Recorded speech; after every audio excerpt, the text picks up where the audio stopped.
About 40 million of the Americans who were alive on November 22nd, 1963 were in school when President Kennedy was shot. I was in second grade at St. John's High School in my hometown of Little Chute. And what happened? I remember we were sitting there, and you're 7 years old, and I hear some static on the intercom system, and I didn't really hear it. And then Sister Esther, my nun at the time, started crying. Aww. And they let us all out of school, and I went out to my grandmother's house, and the crossing guard was crying. You know, you don't remember a lot of stuff when you're 7 years old, but you remember that. And I bet it feels like yesterday, too. Yeah, it really does. Yep. And this also brings back a lot of memories for your family as well. Yeah, it certainly does. This is a very significant day in my family because my father, Dan, participated in JFK's funeral and played a significant role.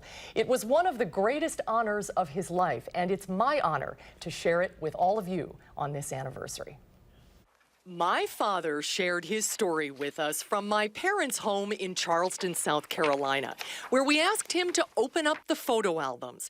50 years ago today, my dad was a 25-year-old naval officer stationed in Washington, D.C., and little did he know how the world was about to change. Dad, take us back to the day that Kennedy was shot. How were you told the news?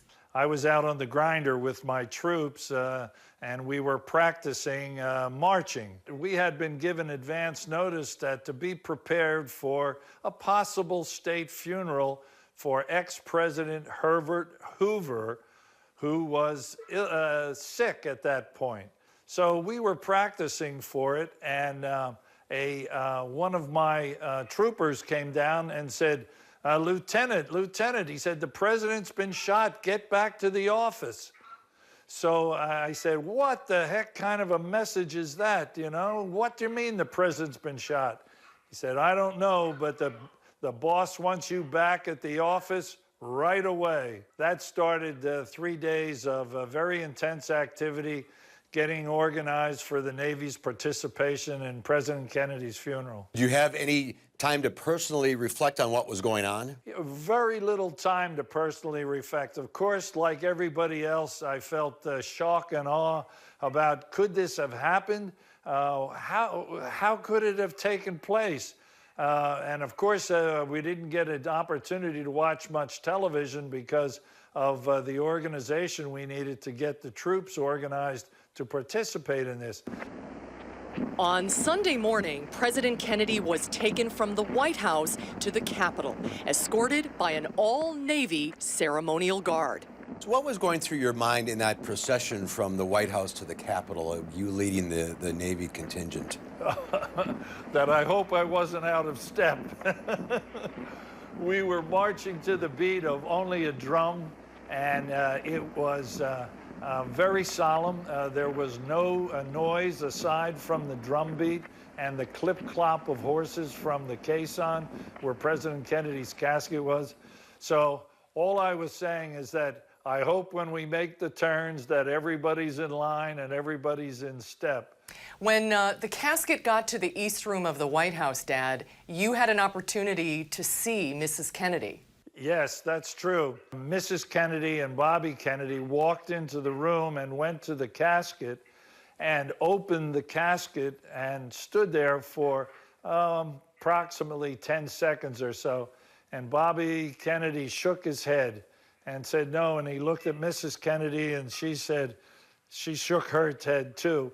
So they closed the casket and then knelt down, said a prayer, and left.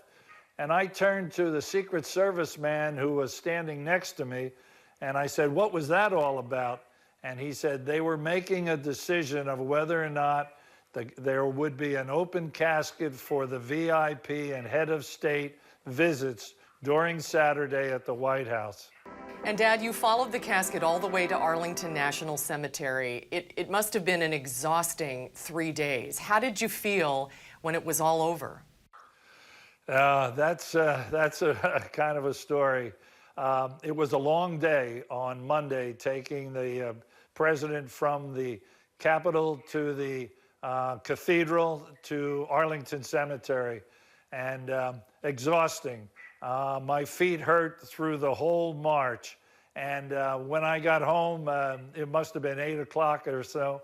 It just happened to be my first wedding anniversary. So I stopped at the Officers Club and bought a bottle of champagne and went home. And as my wife helped me fix my bloody feet, we had a glass of champagne and went to bed.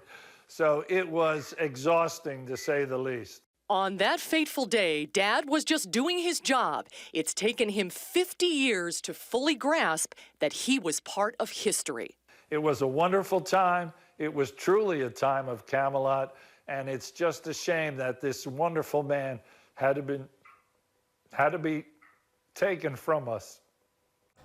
You almost did it, Dad. You almost got all the way through it. 50 years later, it's still very raw. And he doesn't normally reflect on it that way because, like we said in the story, he was just doing his job. But how cool is it to be able to tell everyone how proud you are of your dad? Yeah, I love you, Dad. Absolutely. Thanks. Nice story. We'll be right back.